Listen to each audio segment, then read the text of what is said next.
So, nakabili ako ng mura. Mura ito kasi nga, ang mahal kaya nito pag bibilhin mo yung regular price. Of course, kung hindi ito nag-sale, ako, hindi talaga ako nito bibili. Alam mo ba kung magkano ito? Nasa malapit na mga ano.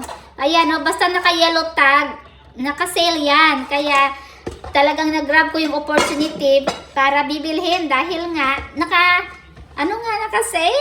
So, ayan, excited ako magluto kasi nga, first time.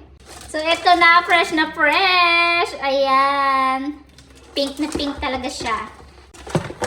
Pink na pink kasi fresh. Ang kapal ng meat niya.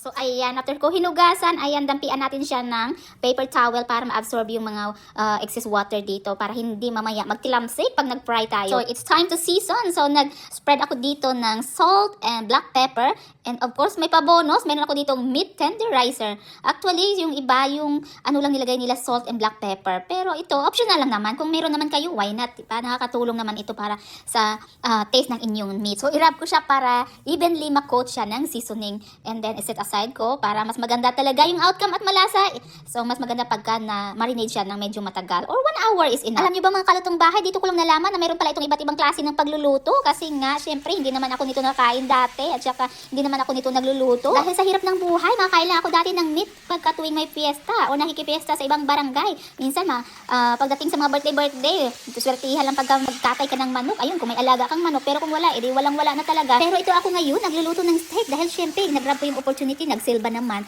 Kasi kung kakain ka sa labas, ay nako, talagang double, triple talaga yung presyo. So, why not ako na lang magluto para makasave? So, ayan, naglagay ako dito ng screen and then, nakala ko kasi makahold siya dun sa mga oil na dilam. Pero hindi kinaya ng screen, kaya naglagay ulit ako ng paper towel para maharang yung mga oil na nagsisipag-talsikan. Nga pala mga kalutong bahay, sa mga nanonood ng aking video hanggang sa kalagitnaan or kung napatapos mo ay talagang maraming salamat. At kung nagustuhan mo ang aking video, pahingi naman ulit ako ng isang like and follow. Para kung may bago akong recipe na i-share ay updated ka. So balik tayo dito sa aking pagluluto. Nagbawas ako ng oil kasi nag-add ako ng butter. Di ko alam kung ilang tablespoon, basta na-adjust ko lang. And then para mas lalong sumarap ang aking steak ay nag-add ako ng cracked garlic. Ay naku, amoy pa lang ay talagang langhap sarap na mapapayam ka na lang. So ito na mga kalutong bahay, para medyo hindi boring tingnan ang aking steak, nag-slice ako ng white onions dito, ay no, yellow onions. O kahit anong onions, pwede.